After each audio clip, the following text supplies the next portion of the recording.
ओम तत्सत। श्री गणेशाय नमः। श्रीमद्भागवत महापुराण प्रथम स्कंध पहला अध्याय। श्री सूत जी से शौनक आदि ऋषियों का प्रश्न। मंगलाचरण।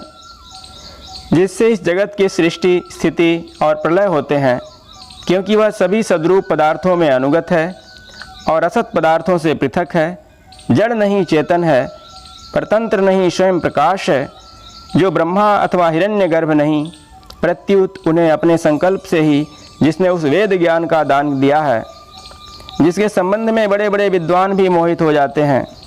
जैसे तेजोमय सूर्य रश्मियों में जल का, जल में स्थल का, स्थलों में जल का भ्रम होता है, वैसे ही जिसमें यह त्रिगुणमयी जागृत स्वप्न सुषुप्ति रूपा सृष्टि मिथ्या होने पर भी अधिष्ठान सत्ता से सत्यवत प्रतीत हो रही है, उस अपनी स्वयं प्रकाश ज्योति से सर्वदा और सर्वथा माया और माया कार्य से पूर्णतः मुक्त रहने वाले परम सत्य रूप परमात्मा का हम ध्यान करते हैं।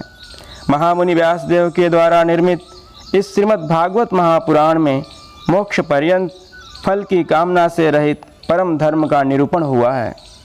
इसमें शुद्ध अंतःकरण सत्पुरुषों के जानने योग्य उस वास्तविक वस्तु परमात्मा का निरूपण हुआ है, जो तीनों तापों का जड़ से नाश करने वाली और परम कल्याण देने वाली है। अब और किसी साधन या शास्त्र से क्या प्रयोजन? जिस समय भी सुकृति पुरुष इसके श्रवण की इच्छा करते हैं, ईश्वर उसी समय अविलंब उनके हृदय में आकर बंदी बन जाता है। रस के मर्मज्ञ भक्तजन, यह श्रीमद् भागवत वेद रूप कल्प वृक्ष का पका हुआ फल है। श्री सुखदेव रूप तोते के मुख का संबंध हो जाने से यह परमानंदमयी सुधा से परिपूर्ण हो गया है। इस फल में छिलका, गुठली आदि त्याज्य अंश तनिक भी नहीं है। यह मूर्तिमान रस है। जब तक शरीर में चेतना रहे, तब तक इस दिव्य भगवत रस का निरंतर बार बार पान करते रहो। यह पृथ्वी पर ही सुलभ है। कथा प्रारंभ।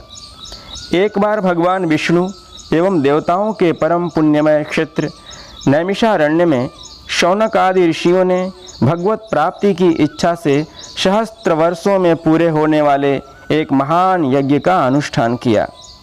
एक दिन उन लोगों ने प्रातःकालीन अग्निहोत्र आदि नित्य कृत्यों से निवृत्त होकर सूत जी का पूजन किया और उन्हें ऊंचे आसन पर बैठाकर बड़े आदर से यह प्रश्न किया।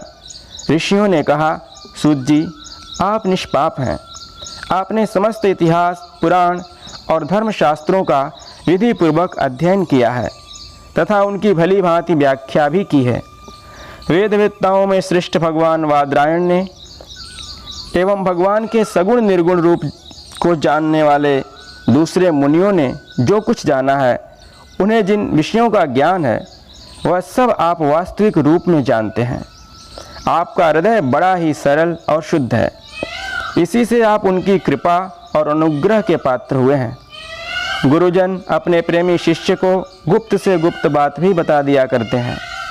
आयुष्मान, आप कृपा करके यह बतलाइए कि उन सब शास्त्रों, पुराणों और गुरुजनों के उपदेशों में कलियुगी जीवों के परम कल्याण का सहज साधन आपने क्या निश्चय किया है? आप संत समाज के भूषण हैं। इस कलयुग में प्रायः लोगों की आयु कम हो गई है। साधन करने में लोगों की रुचि और प्रवृत्ति भी नहीं है। लोग आलसी हो गए हैं। उनका भाग्य तो मंद है ही, समझ भी थोड़ी है। इसके साथ ही वे नाना प्रकार की विघ्न बाधाओं से घिरे हुए भी रहते हैं। शास्त्र भी बहुत से हैं, परंतु उनमें एक निश्चित साधन का नहीं, अनेक प्रकार के कर्मों का वर्णन है। साथ ही वे इतने बड़े हैं कि उनका एक अंश सुनना भी कठिन है। आप परोपकारी हैं। अपनी बुद्धि से उनका सार निकालकर प्राणियों के परम कल्याण के लिए हम श्रद्धालुओं को सुनाइए, जिससे हमारे अंतःकरण की शुद्धि प्राप्त हो। प्यारे सूत जी, आपका कल्याण हो। आप तो जानते ही हैं कि यदुवंशियों के रक्षक भक्तवत्सल भगवान श्री कृष्ण वसुदेव की धर्मपत्नी देवकी के गर्भ से क्या करने की इच्छा से अवतीर्ण हुए थे। हम उसे सुनना चाहते हैं।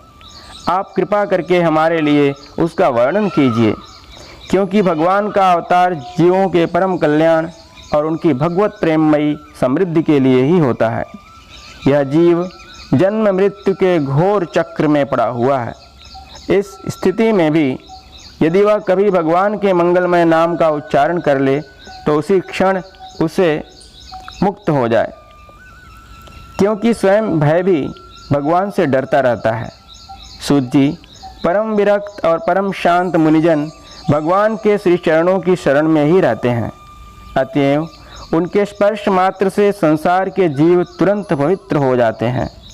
इधर गंगा जी के जल का बहुत दिनों तक सेवन किया जाए तब कहीं पवित्रता प्राप्त होती है। ऐसे पुण्यात्मा भक्त जिनकी लीलाओं का गान करते रहते हैं, उन भगवान का कलिमलहारी पवित्र यश भला आत्मशुद्धि की इच्छा वाला ऐसा कौन मनुष्य होगा जो श्रवण न करे। वे लीला से ही अवतार धारण करते हैं। नारद आदि महात्माओं ने उनके उदार कर्मों का गान किया है। हम श्रद्धालुओं के प्रति आप उनका वर्णन कीजिए।